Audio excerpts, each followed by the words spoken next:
ओम शांति। आज की जो अव्यक्त वाणी है उसका टाइटल है सदा अलंकारी स्वरूप में स्थित रहने वाला ही स्वयं का तथा बाप का साक्षात्कार करा सकता है। यह वाणी 2 फरवरी 77 की है और कल हमने इसका भाग 1 सुना। आज हम सेकंड पार्ट इसका सुनेंगे। तो इसमें बाबा ने मुरली का मुख कर्मों की गुह्य गति की तरफ मोड़ दिया है।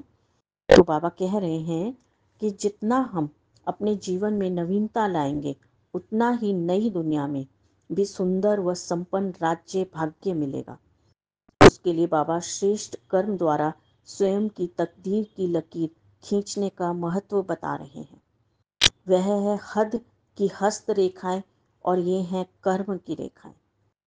जितना कर्म श्रेष्ठ और स्पष्ट होगा उतना भाग्य की रेखाएं श्रेष्ठ और स्पष्ट होंगी। कर्म की रेखाओं से अपना भविष्य खुद ही देख सकते हैं। यमुना के किनारे अर्थात नई राजधानी में वही रह सकेंगे जिनका सदा के लिए पुरानी दुनिया से किनारा होगा। जिन्होंने सदा बाप को साथी बनाया होगा वह यमुना के किनारे महल में साथ रहेंगे। श्री कृष्ण के साथ पढ़ने पढ़ाने वाले वही होंगे जिन्होंने सदैव पढ़ाई पढ़ने और पढ़ाने में विशेष पाठ निभाया होगा। रास करने वाले वही होंगे जिन्होंने संगम पर बाप के साथ समान संस्कार मिलाने की रास मिलाई होगी। रॉयल फैमिली में वही आएंगे जो सदैव अपनी प्योरिटी की रॉयल्टी में रहते होंगे। कहाँ भी हद की आकर्षण में आंख नहीं डूबती होगी। सदा अलंकारों से सजे हुए होते हैं।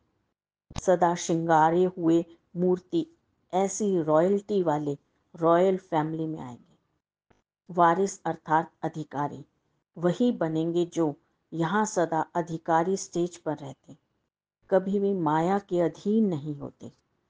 यह बाबा ने नई दुनिया की रूपरेखा बताई है कि जो आत्मा अपनी श्रेष्ठ स्मृति में रहकर अपने श्रेष्ठ और स्पष्ट कर्म करती है, इस पढ़ाई पर पूरा अटेंशन देती है, बाप की याद में रहती है।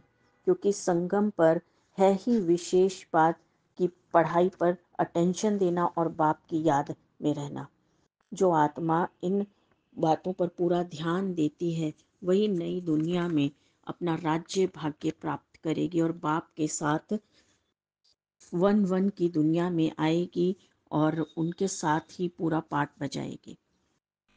फिर बाबा ने मुरली को आगे बढ़ाते हुए टीचर्स की विशेषताएं बताई हैं।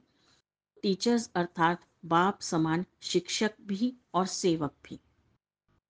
बाप को समानता वालों को देखकर खुशी होती है। शिक्षक की स्थिति में तो समान है, बिना सेवा के और कोई बात आकर्षित न करे। अगर सेवा में बिजी रहेंगे तो और बातें नहीं आएंगी।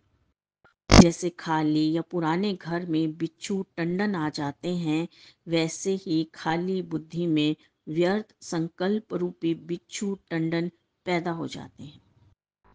टीचर्स अर्थात सदा बिजी, बुद्धि फ्री न रहे उनकी, सदा सेवा में बिजी रहे वे। टीचर्स का अर्थ ही है बाप समान अथवा बाप के समीप विजयी माला के मन के। टीचर का अर्थ है सदा विजय, कभी हार कभी जीत में आने वाले नहीं।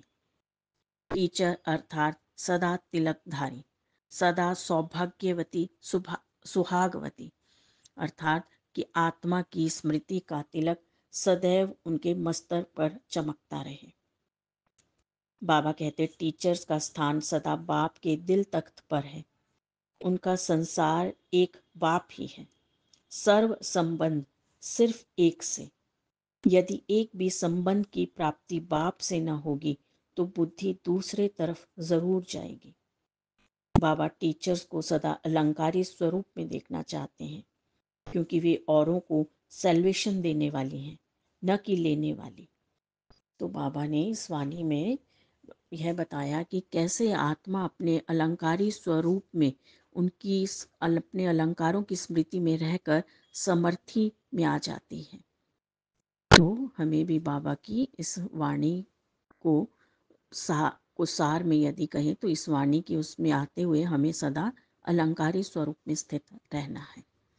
अच्छा, ओम शांति।